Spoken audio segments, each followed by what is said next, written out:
Bonjour à toutes et à tous. Quelle déception pour l'ensemble des élus de ne pouvoir vous retrouver à la Senne du Marais pour une cérémonie des vœux conviviale.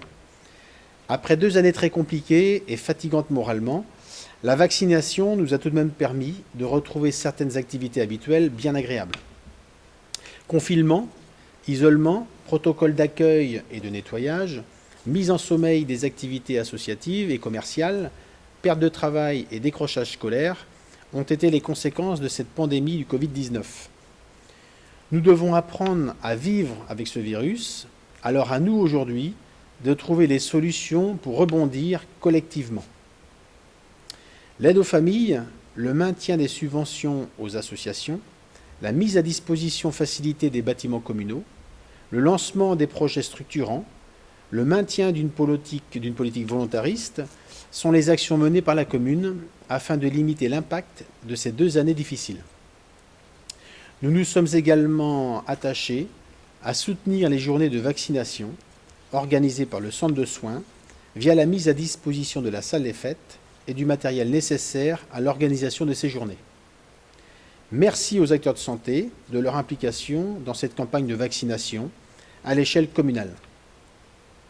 Côté EHPAD, après 1 année et demie difficile, le dynamisme est de retour, avec ces derniers mois l'organisation des visites, des sorties et des animations pour les résidents. De nombreuses actions d'amélioration ont été menées, dont la création de la nouvelle salle d'animation et ses espaces extérieurs adaptés. La forte implication des professionnels de santé a été un atout essentiel pour passer cette perturbation inédite au niveau local, national et international. Notre lutte contre le désert médical est toujours d'actualité par une recherche active de médecins depuis plusieurs mois. Mission compliquée car cette démarche est également lancée par de nombreuses communes, mais nous espérons que la livraison prochaine de la maison de santé favorisera l'arrivée de ces 2 nouveaux généralistes. Cette maison de santé accueillera en plus des médecins, une ostéopathe, une psychologue, une podologue, un ergothérapeute, une orthophoniste, une diététicienne et le centre de soins infirmiers.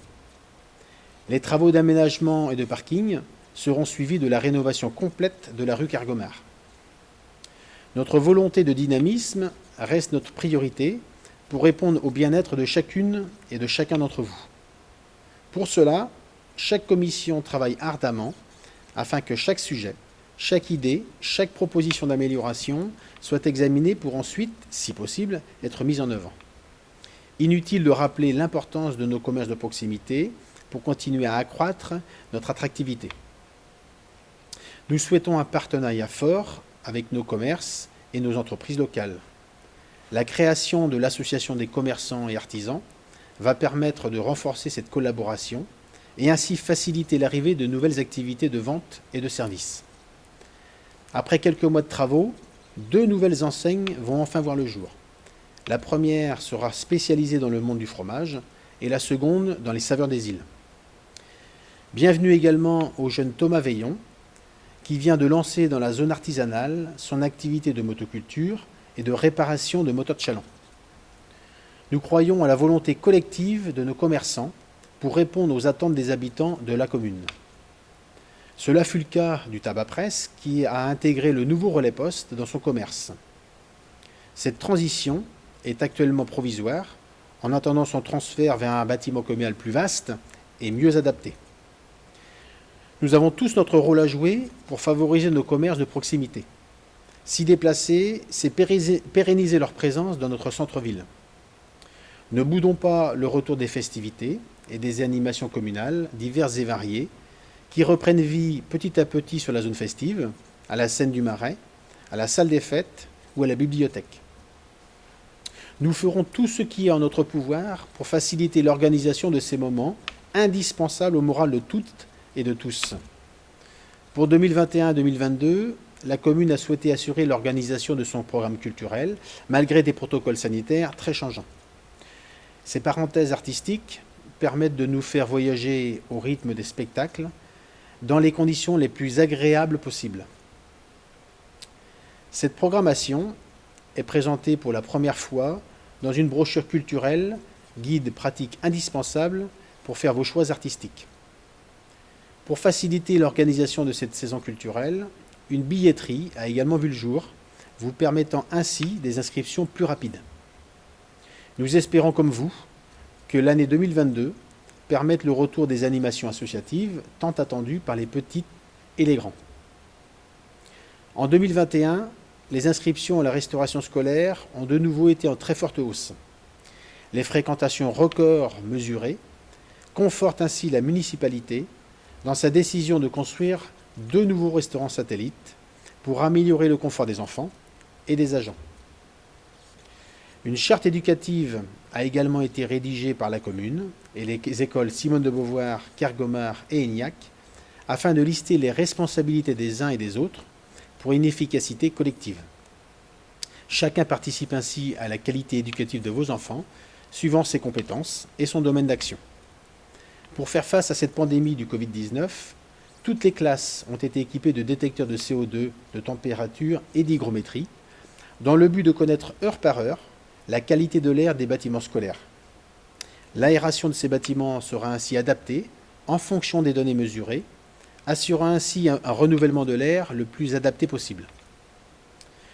De nombreux travaux sont également engagés dans les différentes écoles, maintenant ainsi la démarche lancée il y a 13 ans, démarche indispensable pour améliorer nos infrastructures scolaires. Les plus importants d'entre eux restent à planifier, et ce dès 2022, comme nous y étions engagés.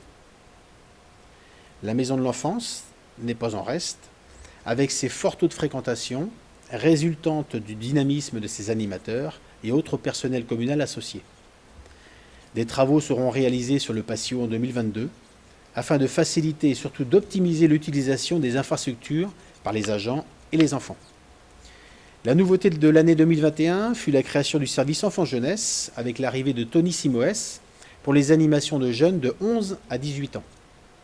Le lancement de ce nouveau service fut aussitôt une réussite, avec des taux de fréquentation extrêmement encourageants pour les animateurs. Reste à construire l'avenir avec un objectif clair, s'adapter pour rester à l'écoute des besoins de nos jeunes. Nous sommes également très attentifs sur l'évolution de nos associations sportives, car les nombreuses restrictions sanitaires des 18 derniers mois ont engendré de telles contraintes qu'il est aujourd'hui difficile de retrouver le nombre de licenciés d'avant Covid. Il nous faut donc aider et faciliter les activités sportives en restant attentifs à leurs besoins. Un nouvel équipement va ainsi apparaître en 2022. Il s'agit du Boulodrome, avec ses 12 pistes et son clubhouse. L'aire de jeu pour les enfants va également être complété, et les équipements vont continuer à être améliorés pour répondre aux besoins multiples des usagers de tout âge. Un système automatique d'accès a été installé au niveau des terrains de tennis extérieurs, afin que chacun, licencié ou non, puisse profiter de ces terrains. Côté travaux, les actions sont nombreuses. Les 1,9 km d'enrobés de la rue de Pandille et de la rue du Lony vont se terminer en janvier, et la vitesse y sera limitée à 30 km/h. Pour 2022, ce sera au tour du lotissement de la Matte de profiter de la réhabilitation de ces enrobés. Une expérimentation va également être menée sur Mazin afin de limiter la vitesse à 30 km/h sur l'ensemble de l'île, avec un objectif simple, responsabiliser les conducteurs et surtout favoriser les déplacements à pied et à vélo en les sécurisant. Le parking situé à côté de l'église s'est enrichi d'une vingtaine de places afin de répondre aux différents besoins de stationnement dans le centre-ville. L'éclairage public de la chaussée de Baie va être entièrement réhabilité et quelques points lumineux de Fédrin vont être repris. L'entrée de la zone festive va être finalisée et le mât d'éclairage extérieur de la salle installé. Les platanes supprimés sur la chaussée de Baie vont être remplacés par d'autres essences moins destructrices au niveau racinaire, ce qui permettra de préparer la future effection de la piste cyclable et des parkings. L'aménagement du rond-point du Pintré, entièrement conçu et réalisé par la commission travaux, est une vraie réussite et sera complété par quelques éclairages nocturnes. Côté transition énergétique, les projets communaux avancent plutôt bien, avec des bâtiments équipés petit à petit de panneaux aérovoltaïques, dont le but est simple, maximiser les productions électriques et thermiques. Le projet collaboratif du cimetière se finalise tranquillement Il est aujourd'hui possible pour les habitants d'y adhérer avec une ouverture des inscriptions aux personnes extérieures de la commune vers fin mars 2022. Je vous invite tous à saisir cette opportunité énergétique. Les agents des services techniques sont sur tous les fronts et répondent avec efficacité aux très nombreuses sollicitations des élus, des associations et des habitants. Sachez que leurs actions sont hiérarchisées par niveau de priorité afin de ne pas désorganiser sans cesse les équipes. Les projets d'habitat vont démarrer en 2022 avec 5 logements rue Kergomar, 6 logements rue du Stade et le lancement des travaux de terrassement du lotissement d'Aignac. Ce dernier sera constitué de 27 lots en accession à la propriété et de 12 logements dédiés à la location. Le nombre de logements vacants sur notre commune nous interpelle fortement. Actuellement, 212 logements sont vacants, donc inhabités en permanence, dont 94 sont vacants de longue durée, de 3 ans et plus. Pourtant, il existe aujourd'hui de nombreuses aides financières pour rénover l'habitat. Il nous faut donc travailler sur une communication plus efficace afin de redonner vie à ces logements inutilisés. Afin de mieux répondre aux lourdeurs administratives rencontrées lors de vos demandes de travaux, telles que clôture, abris de jardin et autres petits aménagements classiques, nous travaillons sur une simplification des démarches et une instruction plus rapide de ces demandes. Notre but est clair, travailler avec vous sur vos besoins d'urbanisme, mais pour cela, il faut des règles acceptées et applicables par tous de manière égalitaire. Certains remblais posent des difficultés sur notre commune depuis de nombreuses années. Sachez que les règles vont se durcir dans le cadre de l'évolution du PLUI. Elles ne permettront plus d'apport de gravats inappropriés à l'environnement dans lequel nous vivons. Les règles seront ainsi plus strictes, moins liberticides et donc plus cadrées vis-à-vis des terrains constructibles côté levé et marais. Concernant le marais, nous sommes tous conscients de l'état de dégradation et du manque d'entretien de ce dernier.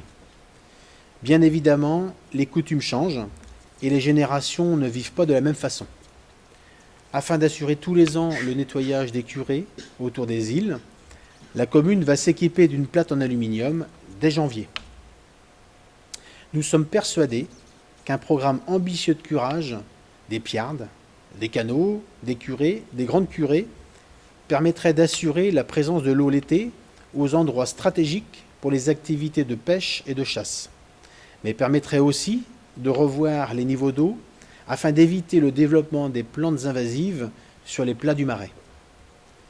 Il nous faut également faire prendre conscience que les entrées d'eau saumâtre sont indispensables pour lutter contre la jussie, la crassule, le mériophile, car les actions d'arrachage réalisées par le SBVB et la commune ne peuvent être une solution pérenne contre ces plantes invasives dont le développement est exponentiel.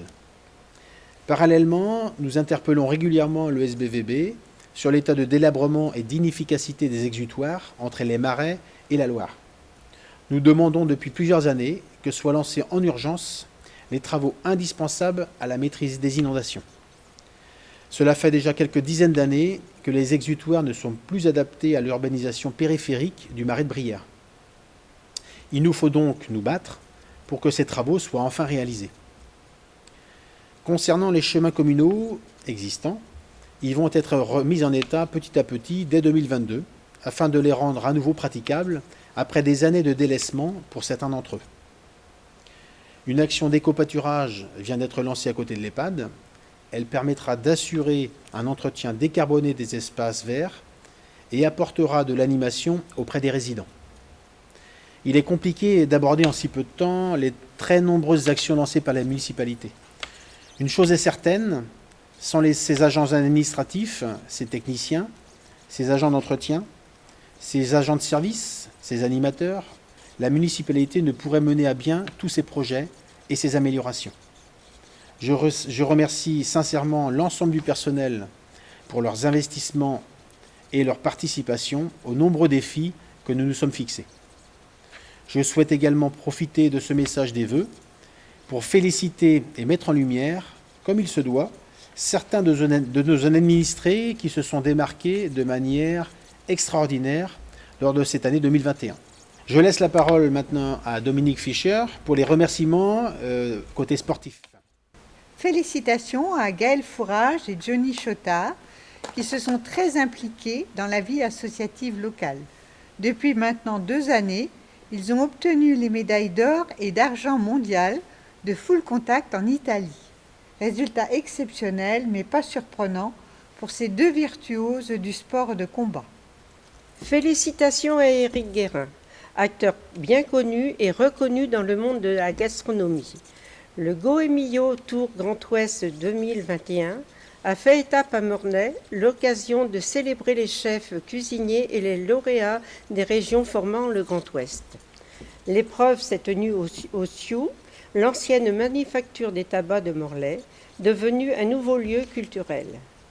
Le Goemio d'or Grand Ouest a été attribué à Éric Guérin de la Marée aux Oiseaux. Selon Marc Équeré, rédacteur en chef de Goemio, le talent d'Éric Guérin est d'une grande modernité pour une cuisine sincère et authentique. À 51 ans, Éric Guérin est un précurseur de la cuisine axée sur la nature, en lien avec les producteurs locaux. Il est une vitrine locale exceptionnelle, un artiste passionné de son territoire, faisant rayonner l'image de la commune et du Marais de Brière à travers toute la France. Bon. Félicitations Maëlle Lefebvre, depuis toute petite vous vous passionnez pour la couture. Vos premiers modèles auront été vos poupées Barbie. Votre mamie a été votre toute première professeure et vous a initié à l'initiation de la machine à coudre. Très vite, votre passion vous guidera dans cette voie professionnelle. C'est au lycée d'Inlex à Saint-Nazaire que vous passez votre BEP, puis bac professionnel couture. Vous préparez actuellement le brevet professionnel en alternance au lycée Léonard de Vinci à Nantes et à la boutique d'Agnès Desmas, spécialisée dans les robes de mariée à Pontchâteau. En octobre dernier, vous avez été récompensé d'une médaille d'argent du meilleur ouvrier de France au concours départemental dans la catégorie prêt-à-porter. Votre rêve serait de créer votre propre boutique. Nous vous le souhaitons de tout cœur. Et pourquoi pas à Saint-Joachim ? Nous sommes heureux de vous remettre à notre tour ce trophée. Puisse-t-il vous porter chance dans la réalisation de vos projets. Félicitations à Edwige Rivière et aux professionnels du centre de soins infirmiers du secteur Brière. Récemment, le centre de santé de Brière a reçu un prix au Sénat pour la campagne de vaccination contre la grippe. Le centre de santé Brière a mené une campagne de vaccination anti-grippe à partir de mi-octobre 2020. Les professionnels et bénévoles de ce centre développent un grand nombre d'actions de prévention dans l'intérêt des patients et des habitants. Il y a 1 an, l'idée a germé de proposer la vaccination contre le Covid pour en faciliter l'accès au plus grand nombre. Un travail en collaboration avec les infirmières, les médecins, les pharmaciens, la municipalité et les services techniques a permis une première journée de vaccination le 16 avril 2021. Depuis, 15 permanences ont eu lieu et 2 autres sont encore prévues en février, signe que cela correspond à un réel besoin. Le dynamisme dont font preuve les différents acteurs du centre de santé est un atout pour la commune. Il nous a semblé important de mettre à l'honneur cette récompense nationale en remettant ce trophée au centre de santé de Brière, en reconnaissance de l'implication de tous. Un grand merci à tous ces lauréats pour leur travail passionné et toutes nos félicitations pour leur investissement remarquablement récompensé au niveau départemental, national et international. Pour terminer, l'ensemble des élus et moi-même remercie profondément tous les bénévoles et artisans commerçants de la commune pour leur dynamisme, leur implication et leur volonté de réussite. L'ensemble de l'équipe municipale vous souhaite une belle et heureuse année, une année que nous espérons pleine d'espoir et de bonheur pour vous, vos familles et vos proches. Merci de votre confiance et à très bientôt.